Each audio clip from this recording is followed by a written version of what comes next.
that's right. You say that. Welcome. Beautiful, man. Well, Just a rap beautiful. sheet. I need a rap sheet. You need a rap sheet. Yeah. Welcome. Happy Welcome trails. to Rainbow. Welcome to... Rainbow Gathering. In preparation for leaving, Totally pack cool. up all your trash. You're missing it if you're not Bring here to right the now. appropriate recycle areas. Dismantle and disappear your encampment. All right.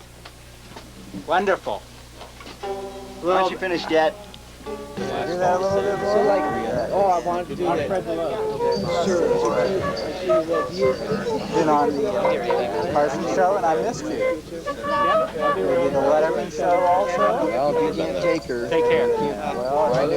Hi, my name is Joseph Greenfeather, and this is my 8th gathering. And what the gathering is a gathering of all the people, who care to come to pray for love and peace on earth. We do this every year between the 1st and the 7th, with the 4th of July as our holy day, where we gather in a circle and have an hour of silence, and then we do our prayer.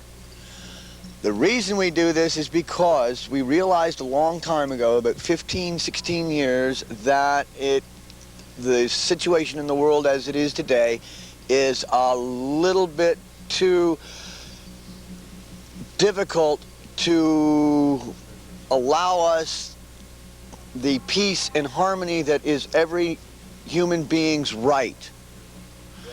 As a result of that, we started the gatherings with Vortex Gathering in Oregon in 1970, and in 71 we started the Rainbow Gatherings. What we're doing here at this unit, this is the medical unit for the gathering, and we have all manner of healers here, from MDs all through psychic healers, crystal healers, chiropractic, herbalists, you name it, we have it here. And basically what we usually run into at this unit is the people who've cut and scraped their feet and hands slipping around in the mud, because being as we gather in a national wilderness area, the situation is such that people are going to trip, stumble, and fall over rocks and trees. And the reason that, and that's the reason why we have the medical unit here, is so that if you get yourself cut up or hurt or anything, we can, in fact, be there to help you.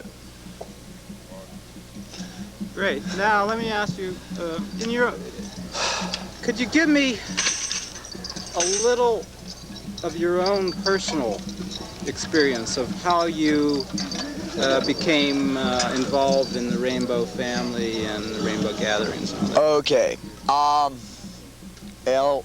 Hell, when I got back from Vietnam in 1972,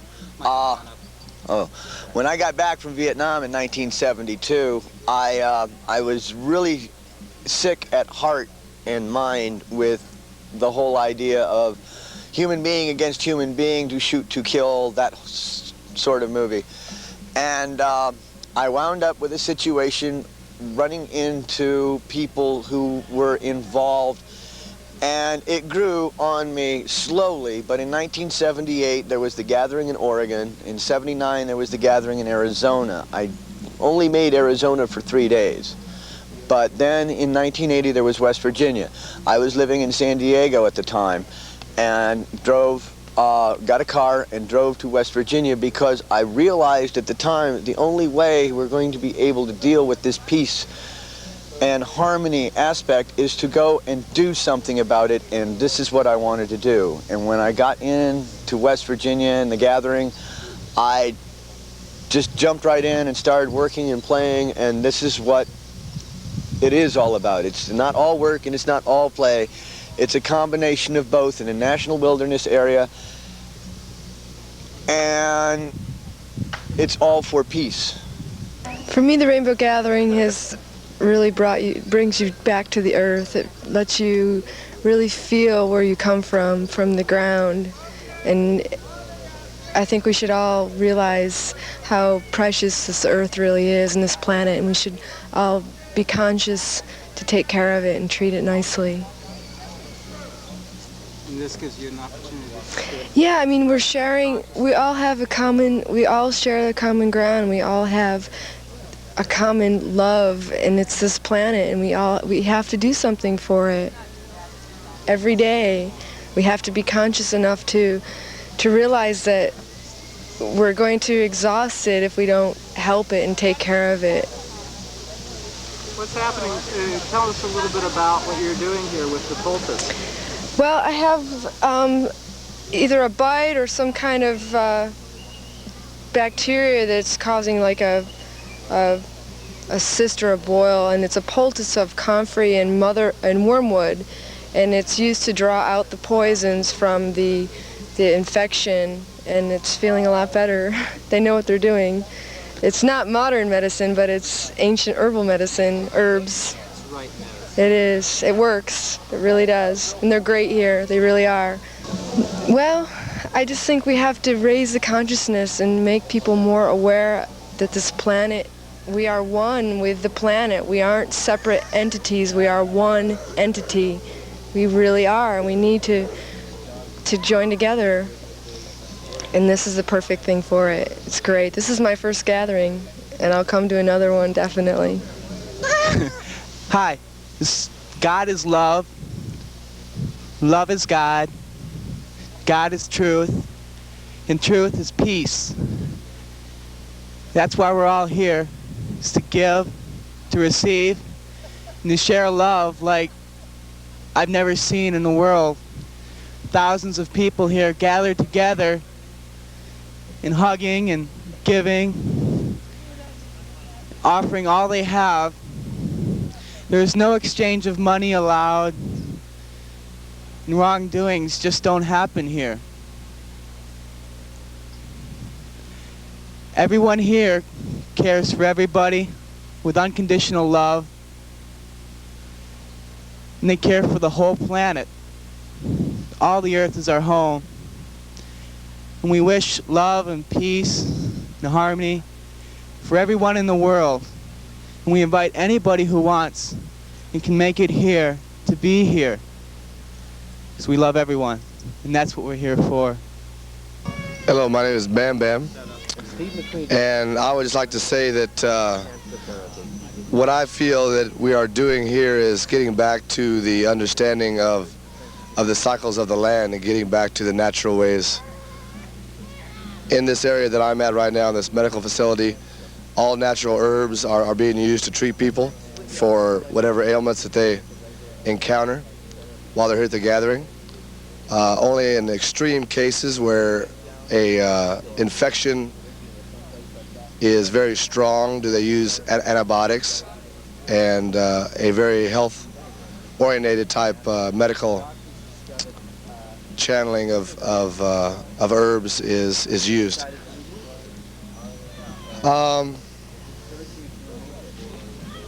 There's a lot of networking here of people and things, arts and crafts, and creative endeavors that people share with each other. It's like school all day long. There are things going on all day long for people to learn.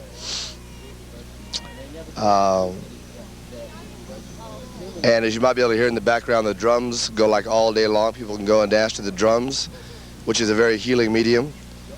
A lot of tribes in other parts of the world have music, drums all day long, and it's a part of life and not just a part of a nighttime entertainment type scene.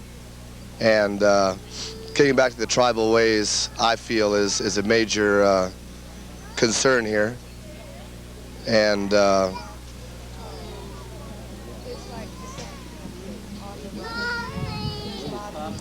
dealing with a large group of people like this, many things have to be considered. The water supply, where people go to the bathroom, and as far as people going to the bathroom, holes are dug to put the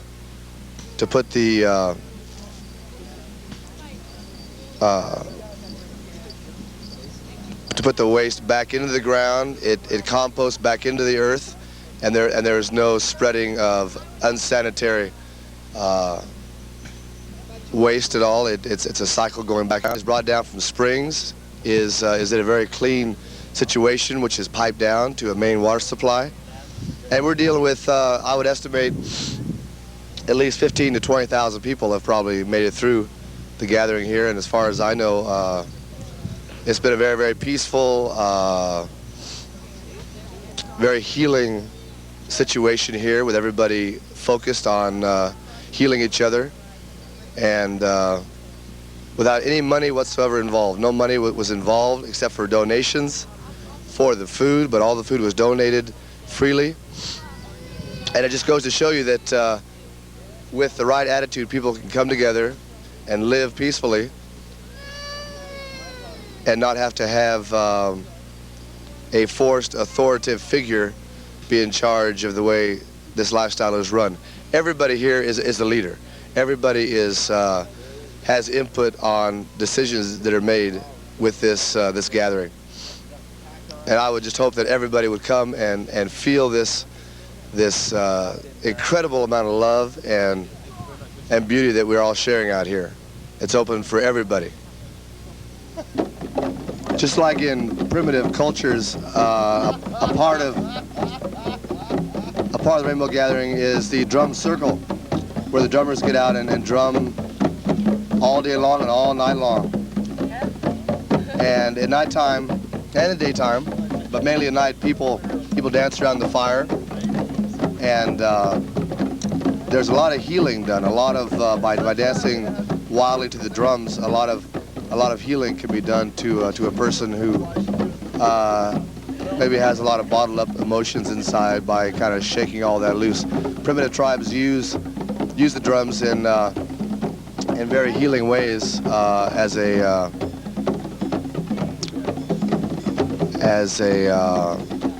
way of ridding a person's body of so-called evil spirits. And what I've experienced as a drummer is that this is a very, very valid way of releasing tension and anger, and also just having a lot of fun, just boogieing and dancing. So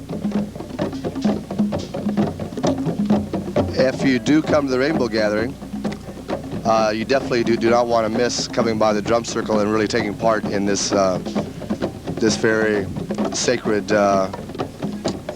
situation of drumming and dancing. It's a major part. Well, I'm here at the Rainbow Gathering in Pennsylvania because this is where I want to be.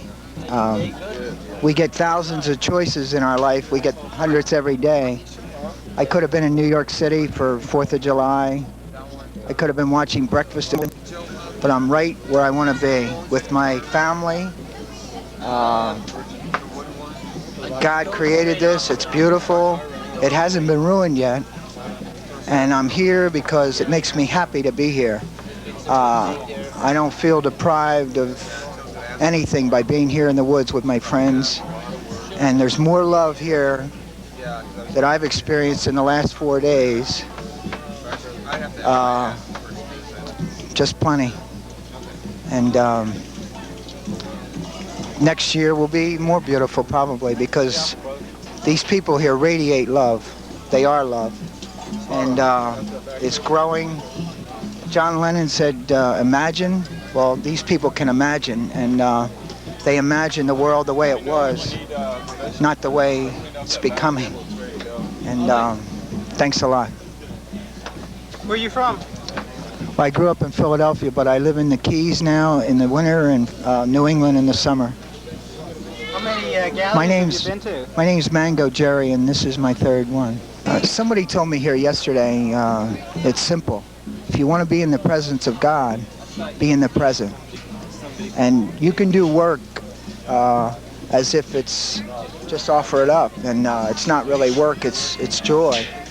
And you might, like a Zen monk, you might see him working, it looks like nobody's working because he's just hardly there, you know.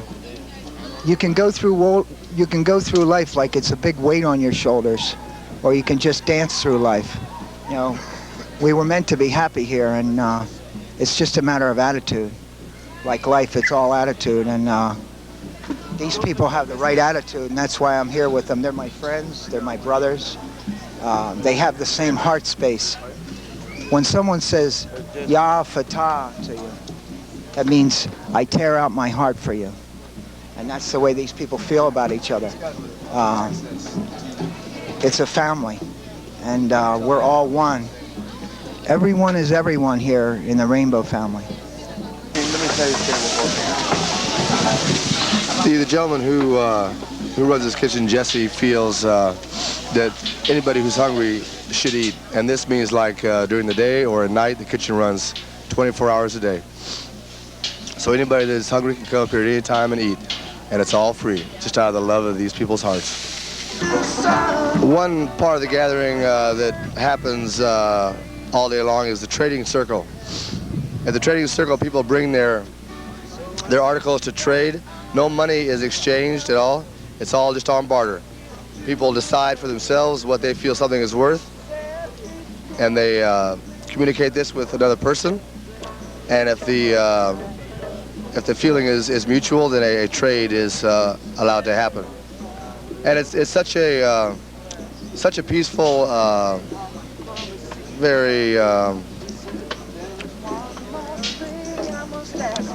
just kind of more from the heart kind of a trading sequence that goes on here. When you in the old days, and it still happens in a lot of countries where people haggle, and it's like trading with a lot of fun thrown in. And not just, you know, a certain price and that's it. And to add a lot of fun and joy in trading articles is a major part of what's going on here. And also, all over the gathering, you'll find people that are just playing music everywhere. There's no set times for any spontaneous music. It just happens like the word is, spontaneously. You never know what's going to be happening next. Somebody will come up with a guitar or a flute, and pretty soon you have 20 or 30 people around playing music, people dancing, and it gets very lively. Oh, but darling, be home soon.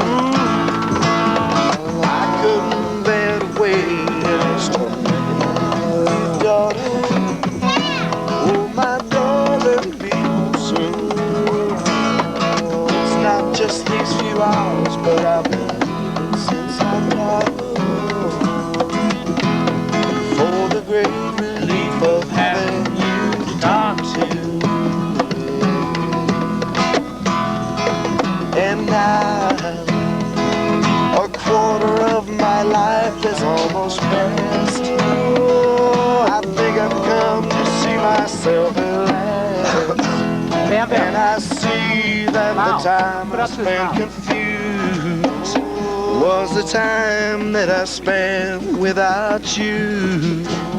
And I feel myself in bloom.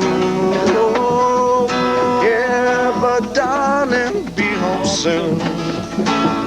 I couldn't bear to wait an extra minute with you, daughter. Yeah, my darling, be home soon. It's not just these few hours, but I've been waiting since I taught her. For the great relief of having you to talk to. For the great relief of having you to talk to.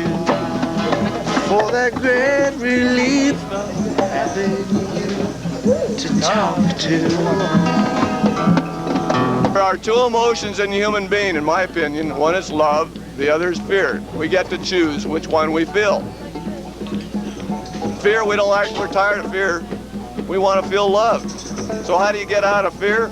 Love, acceptance of what is. There's a rainbow around my shoulder, a rainbow for everybody. It's a rainbow, rainbow, rainbow for me. Oh, rainbow, rainbow, rainbow around me. I got a rainbow for my brother, and a rainbow for me, and a rainbow for my sister, and a rainbow. You wanna come home? There's a rainbow around my shoulder, a rainbow for everybody. It's a rainbow, rainbow, rainbow for me. Oh, rainbow, rainbow, rainbow around me.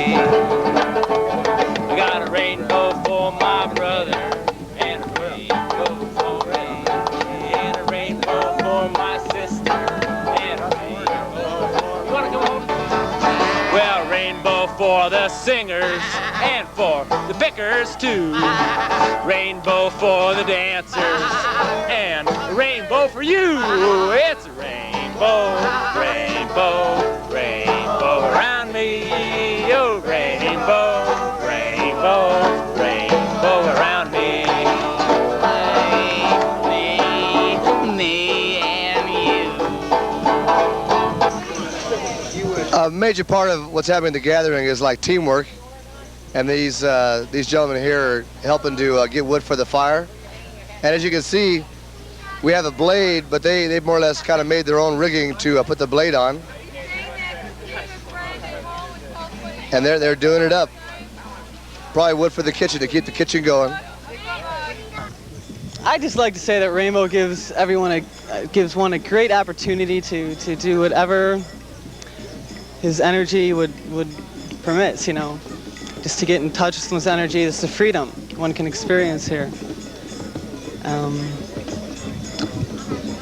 And that freedom is necessary to realize for one's self-realization, and I think it's a great opportunity. I look at it as a gathering of the family of God, which in actuality it is. We're the seed of Abraham, the true nation of Israel, which is not any geographical location upon this planet. It's a nation of people, the chosen people of the God of Abraham, because we so choose to be, because we so choose to accept the interpretation of the truth as interpreted by the Creator to the creation, not the creation to the Creator. And I see the gathering coming together here as the God family coming together for a healing, for enlightenment, for to be healed, and which the seed was instructed thousands of years ago to gather and to learn the law and to be healed, which in the book of Nehemiah in the Old Testament, in the days of the prophet Ezra, the gathering originally began, even though it's known today as the Rainbow Gathering, which has only happened 15 times. That's basically because of the seed being scattered around the planet, as it was written it would be right after the death of Christ, our older brother. Now the time has come for the seed to come back together and be known to the rest of the planet, which is what is happening right here today, and within months and years to come, the true nation of Israel, as I said before, which is not a geographical location, but a nation of people, which we are.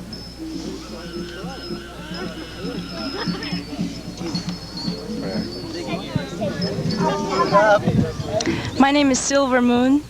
And I'm Gypsy John. We're from the Gypsy Camp out in the woods of the Rainbow Gathering. We're here as representatives of the Earth Mother and to celebrate our constitutional right to peaceful assembly. In a national forest. On federal land. We assemble every year to spread the teachings of balance that's found in nature, equality amongst the sexes and the races, and to celebrate the life force that flows within us all, from the ground to the sky and back again. Bring the message of the great goddess to the people of the earth so that we can find some more peace and balance within ourselves. If we remember our mother, which is nature, and send her message to people that not all the world needs to be concrete, that there has to be a balance between city and nature, and a balance between the use of nature and the use of pollutants and insecticides. We have to be aware that we come from the earth and we should take care of her as our mother. And we're striving to revitalize the tribe that we once were, of nature-loving people who work with nature spirits and forces. So we sing and dance, feed each other and love each other and help each other when we feel bad. That's what it's all about. Okay, we're gonna put a new skin on this drum. I've never done it, so with the help of Michael, we're gonna put a new skin on the drum. So Michael, why don't you explain to us what the operation is, putting a new skin on the drum? Okay. On this particular type of drum, the leather's held down with this rim tightened up with these nuts. So after you loosen them up, pull the rim off, the skin came off. It's just held down between the kunga and the rim. Now for the leather, we just cut a little bit larger to make sure we had enough, and it needs to be soaked in cold water for about an hour or two, no longer than 6 hours or it gets too soft to stretch. And this is a pretty simple operation because of the metal clamping. Just laid it on top, set this back down, and it comes around. Are we missing a piece here? Okay. I thought so. Well, it's type of a compression fitting. Fits between the kunga and the metal gets pulled down. And so it's really beneficial when it's humid out because the skin gets soft. And if the skin's just tacked down, you can't tighten it. But with these, it can be tightened down and always keep it in tune. So, okay. So then like about, with a hot sun, maybe within 4 or 5 hours, Sure. you're ready to play, huh? Yeah, if you have it setting in the sun, it should dry real quick in the afternoon. But if you do it late at night, it generally has to stay overnight, and if it's a real humid night, you have to wait till the sun comes out. That's about it. It's one of the simpler ones. Usually when you lace, it's much more difficult. Tacking's kind of hard because you need people to be pulling down all around as you tack. This one is really the most secure and solid way to stretch a leather. It's used on most kungas. I've been to almost all the gatherings over the 15 years, and for a long time it was my medicine to carry me through the whole year. The women are finally getting it together and we're getting stronger all the time. Learning to love our brothers. Every year, the first half a dozen years it was just a dream, and then I started working on getting a women's trip together, and they were squelched. This year we finally have a women's center, and next year we're going to have a women's camp, the complete thing. And the males are beginning to respect it. This year, for the first time, I actually heard males say to each other, "Hey brother, don't ever take a drum away from a sister." We're really coming. Some of these people I've known for a long time, and I see the changes in them. And they've seen it in me. We're getting more mellow all the time. You think that this is like a stone in the pond of society and the ripples go out? Yes, a stone in the... Yes, I agree. This is a stone in the pond of society and the ripples go out. I have true faith in that. Someday we may even have our own base. We have little ones here and there. We have a guide. We gypsy about and visit each other. And I think this is a growing thing. Well, I've always been taught that America represents freedom. But if you really want the freedom of America, this is where it is. Okay, Malika is giving a massage today. And I understand they're trading a massage, which means that each of them will massage each other. And that's a real nice thing to have happen, heal each other with massage.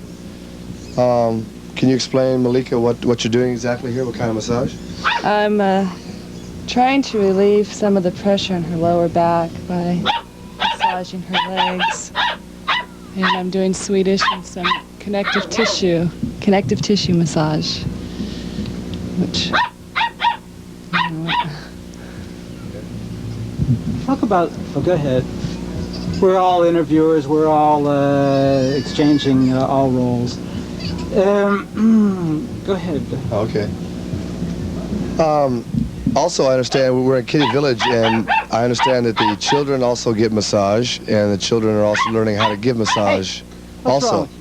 Settle down. Hey, you can interview later. well, Donia and I were just discussing doing a workshop with the children on massage and teaching them the value of the healing of massage and massaging each other and themselves. so far we haven't manifested that yet. How exactly does massage help somebody? Go ahead. Massage is beneficial for a number of reasons. Let me move over to this other leg if I could. It relieves cramped muscles, achy joints. It's also a very real psychological effect that one gets from massage with the loving and the healing that goes into it. Basically, if anybody needs a massage, they can pretty much pass the word around the camp, and there'll usually always be somebody who can massage them. So everybody can be healed at any given time, which is really a beautiful thing about being out here. So how are you feeling? Oh, really good. Very relaxed. She's pulling the energy down from my lower back into my feet, and that feels really good. Loosening up my back. Hello, I'm called Swami Mommy Loves Garbage. Well, this is my rainbow name, of course. It's not what my mother gave me. I'm really Mrs. Jerry Knoblich. But most everybody just calls me Swami, for short for Swami Mommy or Swami Garbage. I go by Garbage Mama, Mrs. Mommy, and Garbagee. Garbagee is short for all of that. And I separated the trash into 7 categories, and then realized that there was 7 colors in the rainbow, and that there was 7 categories of garbage. And then I also do yoga. That's how I got my Swami name. And that there are 7 yoga chakras, each corresponds to one of the colors of the rainbow. Which I have it right here, all written out. So that's your chart, little. Yes, that's my little chart, and it's pretty well detailed. On the side here, it tells where the chakra is. A chakra is a ball of nerves, like in acupuncture, acupressure. There's balls of nerves along your spinal column. And these are also called chakras. So, and I have where they are and what they are and all about them, each one of them. There's also, like the trunk of the body has the 5 elements, earth, water, fire, air, and ether. And then we have the basic 5 garbages which correspond to that, which is metal, glass, paper, compost, and plastic. And then the top 2 chakras, the third eye and your crown chakra, correspond to lost and found and free, which are slightly different from the other garbages, but it all ends up to be garbage if you don't take care of it and if you don't separate it. And I believe that by separating the garbage into these 7 categories, we would have no such thing as the word garbage anymore. And instead of having a dump, we have a rainbow recycling village where people work creating alternative energy items out of the city's garbage. Instead of having food stamp program, we can have people feeling good about themselves, cleaning up the earth. And the most important thing, I think, is compost, to start with the compost, because that is what the earth is made out of, and the only way to get the food back, the proper nutrients, is to mix the ashes with the horse and cow manure and the vegetable scraps, banana peels, orange peels, apple cores. Here we have people busy working over maintaining the recycling center, if you want to look at it now. Yes, we have some people who have stepped forward and are busy separating the trash. We burn all the paper. We sell the aluminum, and the metal, it can be recycled, the steel cans. The glass, we've been asked to donate to the fire department in Warren. Apparently they have a glass recycling program there. And then the only thing we have left is the plastic yucco that has to go to the dump. And then at the end of the Rainbow Gathering, we'll be washing the lost and found and redistributing it to some needy group someplace.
I'm Strider.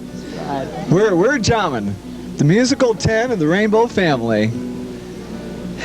I'm from Iowa, Illinois, Canada, all over. We've got a variety of instruments, all handmade except the guitars. We got drums here. Come inside. With our musical accompaniment, join us for a little background music, maybe. Da, da. It's perfect music.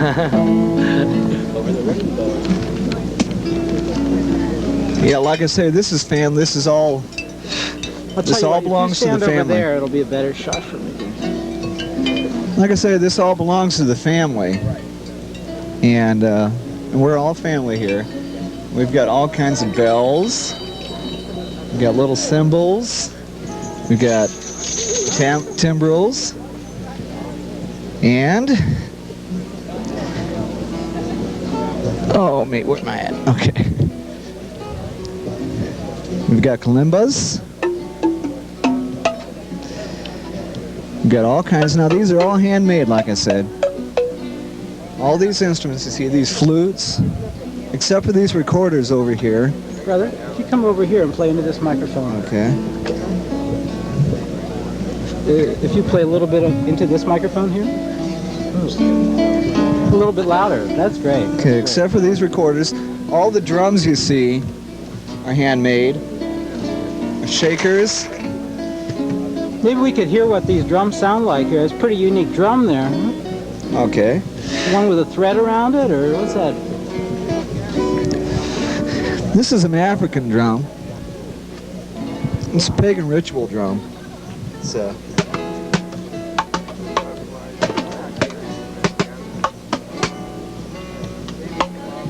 and they all play all the instruments play a very spiritual role here. They all have, we believe that we can get in contact with Mother Earth and Father Sky through our drums, through our little shakers, through our chimes,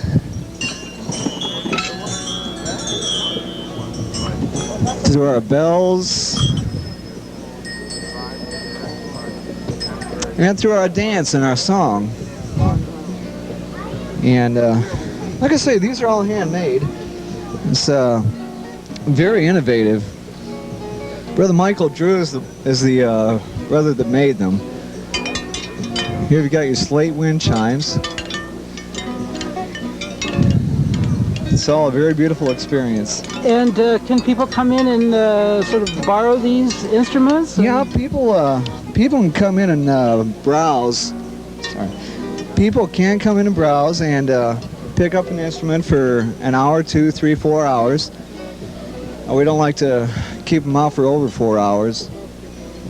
It's because there's other people wanting to play them. Instrument Lending Library. It's the first of its kind. It's the first in a rainbow gathering. This is the first year that the library has been at a gathering, and we hope to make it an ongoing production. It's a very beautiful thing.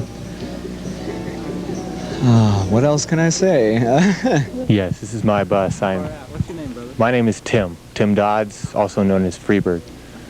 And this is my coffee and tea house that I set up for the gathering. We serve free coffees and teas and herbal teas and all manner of things.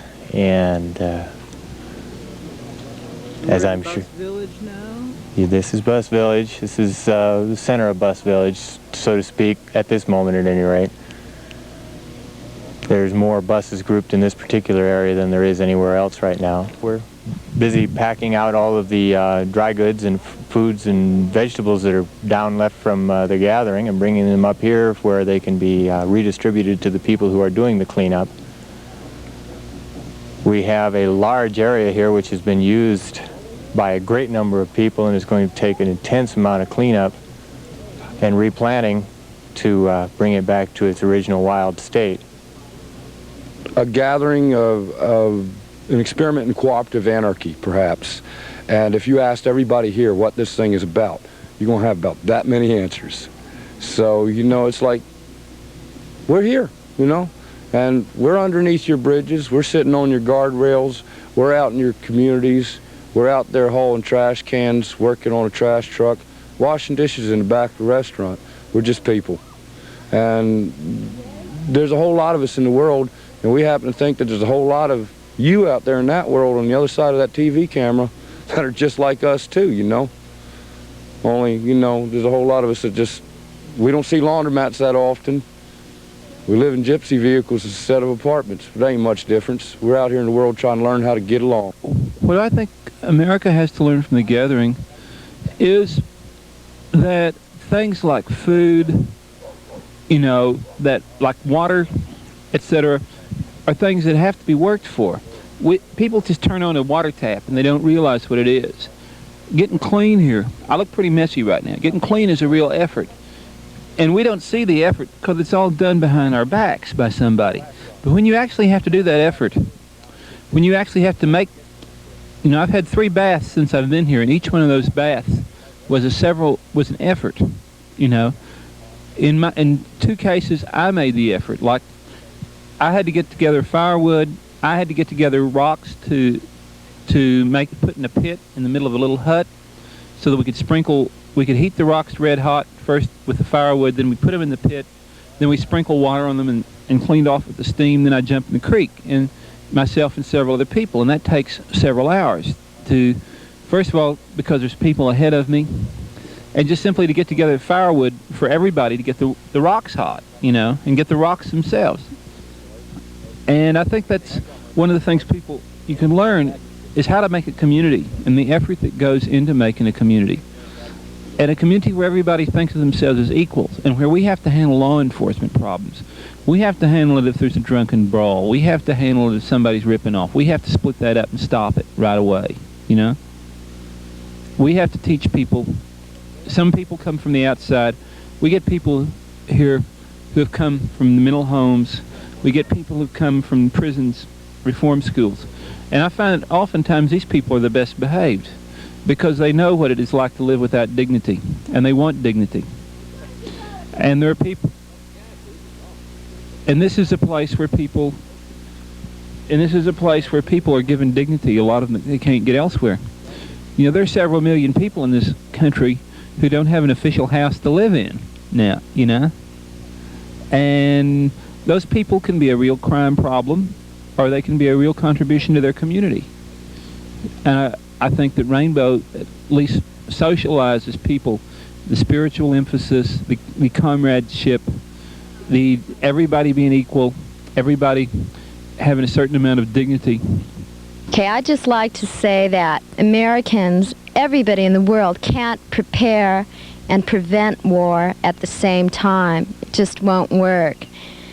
And America has gone, there's American Nazism going on now, and I won't have any part of it, and I won't pay my taxes, and I won't contribute to capitalism because it breeds envy and greed, and it's immoral. I just want to say that the rainbow way of life is something that everybody should consider. And that's it. My name's William. I'm standing here among the sprout gardens at Rainbow Gathering 1986. This is actually just one of the sprout gardens. There's another one that's about a couple miles from here that originally was the first sprout garden. But there's a woman named Lisa who had a child that wanted to be near Kitty City, and she came down here and started planting all this wheatgrass, ryegrass, sunflower greens, buckwheat greens, and fenugreek seed. We brought a couple grinders to grind some of the things up, make different things like seed milks, seed cheeses, wheatgrass juice, and pâtés. And we've been serving meals here every night to about 20 people. It's just been for about the last week because we kind of got a late start. So we're kind of closing it out now. It's time for the cleanup crew to come in and do their thing. But several of us here have been into raw foods for quite a while. Myself, I've been mostly on raw foods for about 15 years, and it keeps me going pretty good. So I can show you like some of the jars we have over here. There's some garbanzo beans growing right here in this gallon jar. We just kind of rinse them daily, maybe a couple times if it's real sunny out. And there's some sunflower seeds over there. We've got some millet in this jar here. We've been doing most of our sprouts in buckets. We've been sending some sprouts to other kitchens like the main circle and the Kitty City kitchen over here. And we've been growing things like lentils and mung beans and wheat and rye berries. There's what they call an Essene bread that's made from wheat and rye berries that have been sprouted for a couple days and then ground up and just kind of mashed out into these patty type loaves and set out in the sun. We haven't had a lot of sun lately. This table here is kind of just crafted from the rough wood around here and some twine. Used a bow saw and knife basically to build it. It seems to have worked out pretty well. It's pretty sturdy. And this grinder here is a Corona mill. It comes from Colombia. It's basically for grinding corn flour to make tortillas. And I find that it works real good for grinding seeds. We've been grinding almonds and sunflower seeds, sesame seeds, and you can really grind whatever you want to in there to kind of make it up. It's really good for making baby food if you want to grind things that are easy for small children to eat. And people have basically been plugging in. Lisa and I have kind of been coordinating the thing, but everybody comes by to see what they can do to help out. This is Lisa over here. And we've been having a circle like right over here these last few nights. Been having a circle right over here. This is our dinner table right here. Basically we've been circling around here. We just kind of do a little meditation before we eat. Nothing real organized or special, just what people feel like doing. Lots of different people with lots of different ideas come here, and we try to just make it comfortable for everybody. Yeah, stones definitely have healing properties. Back in the ancient days, you know, the kings and the royalty all had their different gemstones and different types of crystals, etc., for their protective or healing or seeing properties.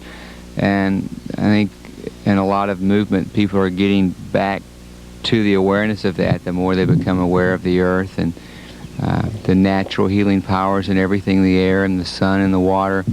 That stones are definitely alive and have a quality that are available for mankind to utilize. Hello folks, this is Mad Dog George, better known as the Crunchberry Beast. They call me that because I was the second chiropractor that showed up here, and there can't be two Captain Crunches. And there was always this little beastie following him around, so I got the name.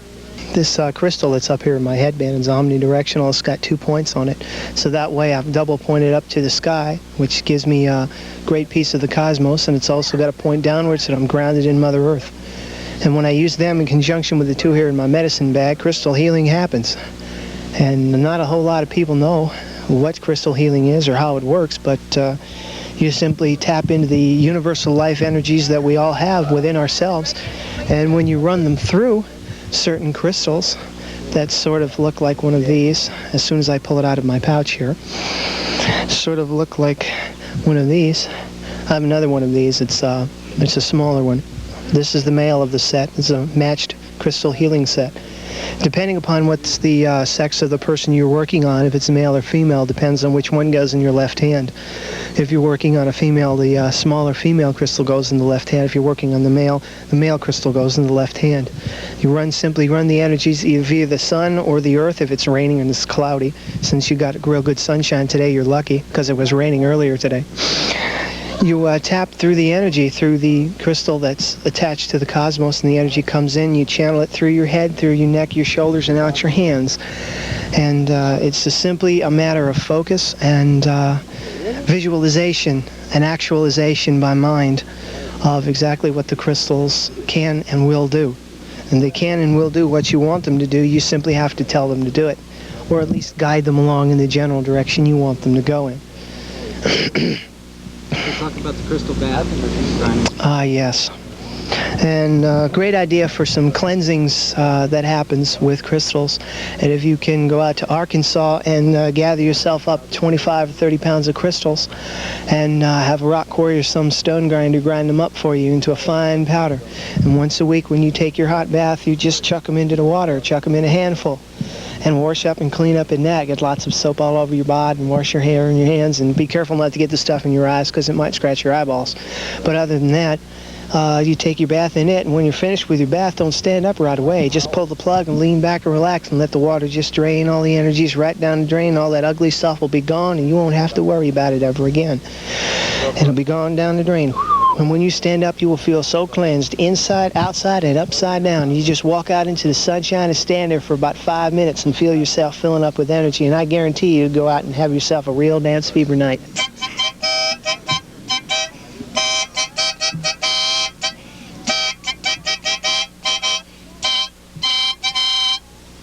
Play the harmonica. Play the harmonica.